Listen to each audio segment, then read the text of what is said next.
السلام علیکم ورحمۃ اللہ وبرکاتہ۔ چنانچہ ابو طالب آپ کو شہر بصرہ سے واپس لے آئے۔ وہ لڑائیاں جو ان مہینوں میں پیش آئیں جن میں لڑنا حرام تھا حرب فجار کہلاتی تھیں۔ یہ جنگ قریش و کنانہ اور حوازن کے درمیان ہوئی۔ کنانہ کا سپہ سالار ابو سفیان کا باپ حرب بن امیہ تھا۔ حوازن کا سپہ سالار مسعود بن معتب ثقفی تھا۔ اس جنگ میں آپ کی عمر 14 سال تھی۔ اس میں آپ نے خود جنگ نہیں لڑی بلکہ اپنے چچاؤں کو تیر اٹھا اٹھا کر دیتے تھے۔ بعد میں دونوں فریقوں میں صلح ہو گئی۔ جب قریش حرب فجار سے واپس آئے تو انہیں معلوم ہوا کہ شہر جبت کے ایک تاجر کا مال عاص بن وائل نے خرید لیا مگر قیمت نہ دی۔ جبیدی نے جبل بوقیس پر چڑھ کر لوگوں کو اپنی مدد کے لیے پکارا۔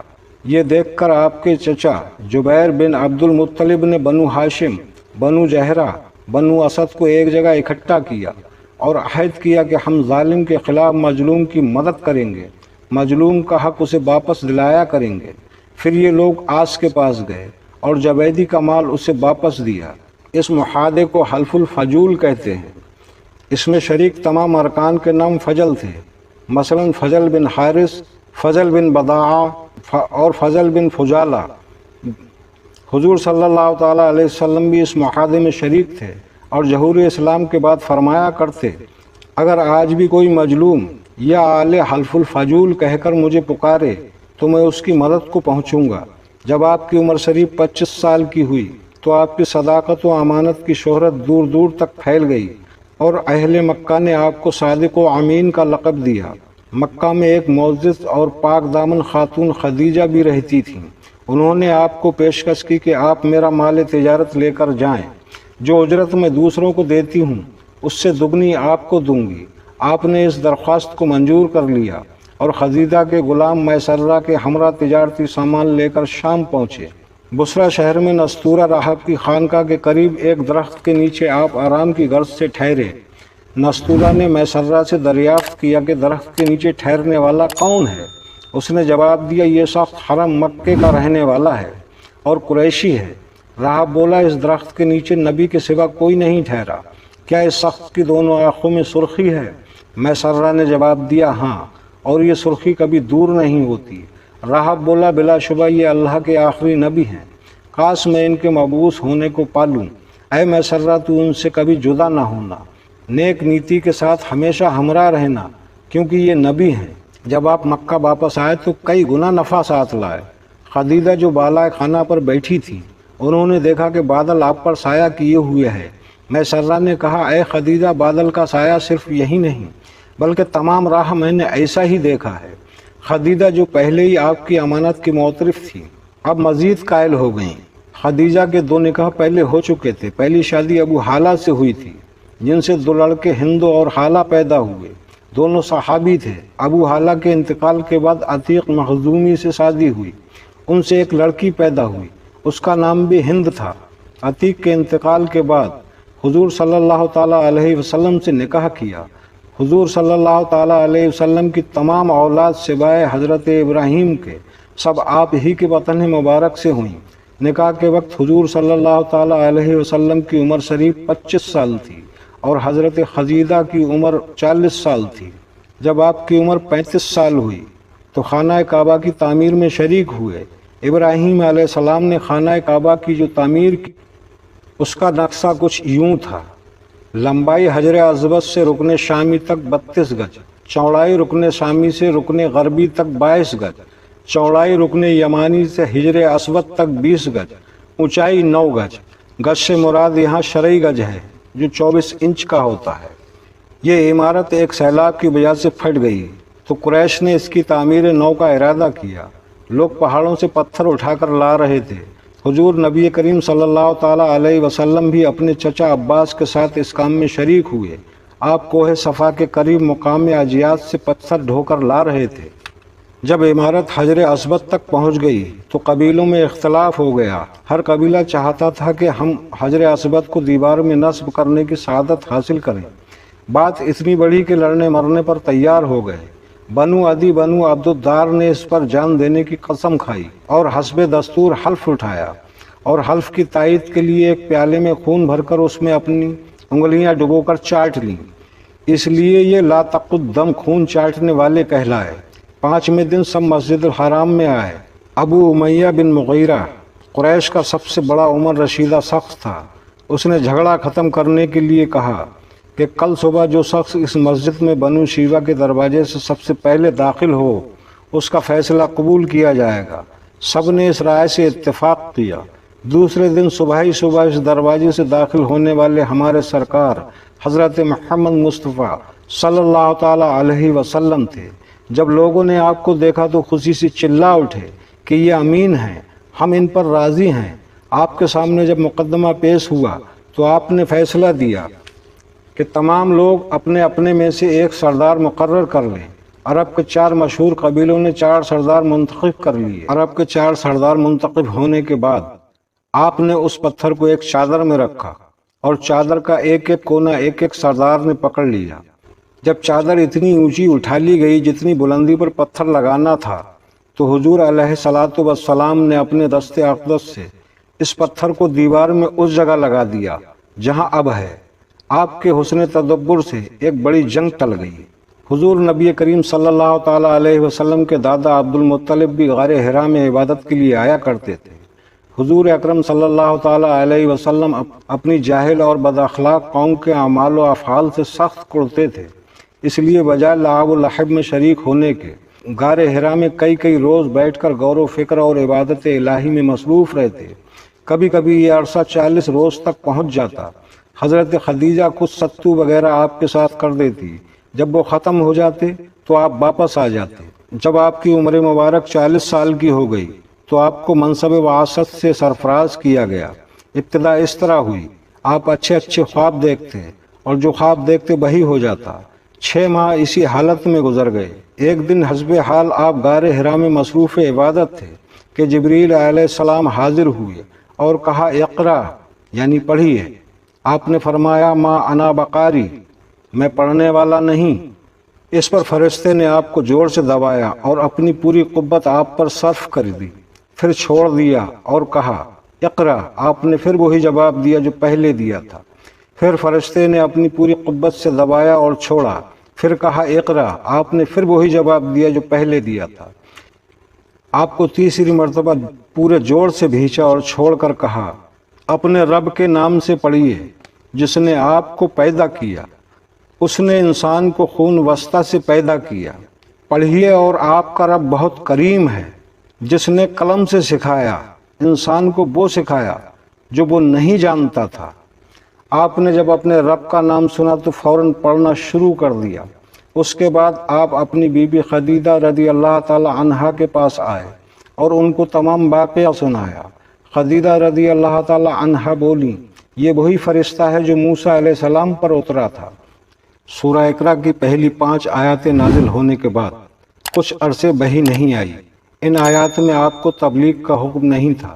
پھر یہ آیتیں نازل ہوئیں، اے چادر پوش اٹھیے اور ڈر سنائیے اور اپنے رب کی بڑائی بیان کیجیے اور اپنے کپڑوں کو پاک رکھیے اور پلیدی کو چھوڑ رکھیے۔ ان آیات کے نزول کے بعد حضور صلی اللہ تعالی علیہ وسلم نے اسلام کی تبلیغ آہستہ آہستہ شروع کر دی۔ جو لوگ آپ کے بہت قریب تھے اور جن پر آپ کو کافی اعتماد تھا، سب سے پہلے ان کو تبلیغ کی۔ چنانچہ جو حضرات سب سے پہلے ایمان لائے ان کے نام کچھ اس طرح ہیں۔ جوانوں میں آپ کے دوست ابو بکر صدیق رضی اللہ تعالی عنہ، بچوں میں آپ کے چچا جاد بھائی علی رضی اللہ تعالی عنہ، غلاموں میں آپ کے لے پالک زید بن حارثہ رضی اللہ تعالی عنہ، عورتوں میں حضرت خدیجہ الکبریٰ رضی اللہ تعالی عنہ، حضرت بلال حبشی، حضرت ابو بکر صدیق رضی اللہ تعالی عنہ کے ایمان لاتے ہی اسلام کی تبلیغ شروع کر دی۔ چنانچہ آپ ہی کی تبلیغ سے متاثر ہو کر حضرت عثمان، سعد، طلحہ، عبد الرحمن، زبیر بن عوام رضی اللہ عنہم مشرف و اسلام ہوئے۔ ان حضرات کے بعد سعد بن زید، ابو ذر غفاری، ارقم بن ابی ارقم، عبداللہ بن مسعود، عثمان بن مظعون، عبیدہ بن زرہ، عبیدہ بن حارث، حسین عمار بن یاسر، خباب بن عرط، خالد بن سعید اور صہیب رومی بغیر ہم اسلام کے ہراول دستہ ہیں۔ عورتوں میں جو سب سے پہلے ایمان لائیں، جو خدیجۃ الکبریٰ کے بعد سب سے پہلے ایمان لائیں، فاطمہ بنت خطاب، حضرت عمر کی بہن، اسماء بنت ابی بکر، اسماء بنت سلامہ، اسماء بنت امیس، فاطمہ، زکیہ بنت یسار، رملہ بنت ابی عوف اور امینہ بنت خلف۔ اس دوران حضور اکرم صلی اللہ تعالیٰ علیہ وسلم پر اگرچہ 5 نمازیں فرض نہ ہوئی تھیں، مگر آپ اور آپ کے ساتھی چھپ چھپ کر مکہ کی گھاٹیوں میں نماز ادا کرتے تھے۔ 3 سال تک اسلام کی دعوت پوشیدہ رہی۔ جب 3 سال مکمل ہو گئے تو یہ آیت نازل ہوئی، آپ علی اعلان بیان کر دیجئے جس کا آپ کو حکم دیا گیا ہے، اور جاہلوں کے سر نہ پڑیے۔ اور یہ بھی حکم دیا گیا کہ تبلیغ کا کام اپنے قریبی رشتہ داروں سے شروع کیجیے۔ اسلام کے مبلغوں کے ساتھ بھی بڑی بدسلوکیاں ہوئیں۔ حضرت بلال رضی اللہ تعالیٰ عنہ کی گردن میں رسی باندھ کر ان کو لڑکوں کے حوالے کر دیا جاتا اور ان کو مکہ کی پہاڑیوں میں گھسیٹتے پھرتے۔ کبھی انہیں گرم ریت پر لٹایا جاتا تو کبھی ان کے سینے پر گرم پتھر رکھے جاتے، مشکیں باندھ کر لکڑیوں سے پیٹا جاتا، بھوکا رکھا جاتا، مگر حضرت بلال رضی اللہ تعالیٰ عنہ ہر حالت میں احد احد کا نعرہ لگاتے، یعنی خدا ایک ہے، خدا ایک ہے۔ عمار، ان کے والد یاسر اور ان کی والدہ سمیہ مشرکوں کا کھلونا تھی۔ آخر کار ایک کافر نے سمیہ کو نیزہ مار کر شہید کر دیا۔ ابو فقیر رضی اللہ تعالیٰ عنہ کے پیر میں رسی باندھ کر پتھریلی زمین پر گھسیٹا جاتا تھا۔ خباب بن عرت کے سر کے بال پکڑ کر گھسیٹا جاتا، گردن مروڑی جاتی، انگاروں پر لٹایا جاتا۔ حضرت عثمان غنی رضی اللہ تعالیٰ عنہ کا چچا آپ کو کھجور کی چٹائی میں لپیٹ کر نیچے سے دھواں دیتا۔ مصعب بن عمیر کو اسلام لانے کے جرم میں ان کے گھر سے نکال دیا گیا۔ اس کے علاوہ دوسرے صحابہ کو اونٹ بیل وغیرہ کی کھالوں میں بند کر کے دھوپ میں پھینک دیا جاتا، لوہے کی زرہ پہنا کر گرم پتھروں پر گرا دیا جاتا۔ مگر ان تمام تکالیف کے باوجود اسلام کی لذت ایسی تھی کہ وہ ثابت قدم رہے۔ آج انہی مقدس ہستیوں کے صدقے ہم تک اسلام پہنچا ہے۔ حضور نبی کریم صلی اللہ تعالیٰ علیہ وسلم نے فرمایا، مجھے راہ خدا میں جتنی تکالیف دی گئیں اتنی کسی نبی کو نہیں دی گئیں۔ آپ کے راستے میں کانٹے بچھائے گئے۔ عقبہ بن ابی معیط نے آپ کی گردن میں چادر ڈال کر اس کو اتنے بل دیے کہ آپ کا دم گھٹنے لگا۔ حضرت ابو بکر صدیق آئے تو بچایا۔ اسی عقبہ نے سجدے کی حالت میں آپ کی پشت پر نجاست سے بھری ہوئی اونٹنی کی جیلی ڈالی۔ جیلی گوشت کا ایک لوتھڑا جس میں بچہ ہوتا ہے، اور بچے کی پیدائش کے بعد وہ لوتھڑا باہر نکل جاتا ہے۔ حضرت فاطمہ آئیں اور جیلی کو اٹھا کر پھینکی۔ انفرادی طور پر تکالیف دینے کے ساتھ ساتھ مکہ میں ابو لہب کی قیادت میں ایک 25 رکنی کمیٹی بنائی گئی، جس میں آپ کو اور آپ کے اصحاب کو تکالیف دینے کے لیے نئے نئے طریقے معلوم کیے جاتے تھے۔ ایک مرتبہ وہ سب اکٹھا ہوئے اور کہنے لگے کہ ایام حج میں دور دراز سے لوگ آئیں گے، حضرت محمد صلی اللہ تعالیٰ علیہ وسلم انہیں تبلیغ کریں گے، اس لیے کوئی ایسی تدبیر سوچو کہ لوگ ان کی بات پر کان نہ دھریں۔ ایک بولا، ہم یہ کہیں گے کہ یہ شخص کاہن ہے۔ ولید بن مغیرہ نے کہا، میں نے بہت سے کاہن دیکھے ہیں، محمد کاہن نہیں۔ اگر ہم یہ کہیں گے تو لوگ ہمارا جھوٹ پکڑ لیں گے، کوئی اور الزام سوچو۔ ایک بولا، ہم اسے دیوانہ بتائیں گے۔ ولید بولا، محمد کو دیوانگی سے کیا نسبت؟ ایک اور بولا، ہم اسے شاعر کہیں گے۔ ولید بولا، ہم جانتے ہیں شاعر کیا ہوتا ہے، محمد کے کلام کو شعر کی کوئی نسبت نہیں۔ ایک اور بولا، ہم کہیں گے کہ وہ جادوگر ہے۔ ولید بولا، محمد جس طہارت و نفاست سے رہتا ہے وہ جادوگروں میں کہاں ہوتی ہے؟ جادوگروں کی صورتیں منحوس اور عادتیں خبیث ہوتی ہیں۔ سچ تو یہ ہے کہ محمد صلی اللہ تعالیٰ علیہ وسلم کی ہستی اتنی بے داغ تھی کہ ان پر الزام لگانے والے خود بھی مطمئن نہ ہوتے تھے۔ عاجز ہو کر لوگوں نے ولید سے کہا کہ تم ہمارے بزرگ ہو، تم ہی بتاؤ کہ ہم اس کے بارے میں کیا کہیں۔ ولید بولا، سچ تو یہ ہے کہ محمد عربی صلی اللہ تعالیٰ علیہ وسلم کے کلام میں عجیب شیرینی ہے۔ بس یہی کہا جا سکتا ہے کہ اس کے کلام سے باپ بیٹے، بھائی بھائی، شوہر اور بیوی کے درمیان میں جدائی ہو جاتی ہے، اس لیے بہتر یہی ہے کہ اس سے بچ کے رہنا چاہیے۔ جب کافروں نے مسلمانوں پر ظلم کے پہاڑ توڑنے شروع کر دیے تو حضور صلی اللہ تعالیٰ علیہ وسلم نے ان کو ہجرت کی اجازت دے دی۔ اجازت ملنے پر 12 مردوں اور 4 عورتوں پر مشتمل چھوٹا سا قافلہ بندرگاہ شعیبہ سے جہازوں میں سوار ہو کر حبشہ روانہ ہو گیا۔ اس قافلے کے سربراہ حضرت عثمان غنی رضی اللہ تعالی عنہ تھے۔ ان کے ہمراہ ان کی بیوی رضی اللہ تعالی عنہ حضور صلی اللہ تعالی علیہ وسلم کی بیٹی تھی۔ اس قافلے کے پیچھے ایک اور قافلہ 28 مردوں اور 18 عورتوں پر مشتمل حبس کے لیے نکلا۔ ان میں حضور صلی اللہ تعالی علیہ وسلم کے چچا اور بھائی جعفر طیار بھی تھے۔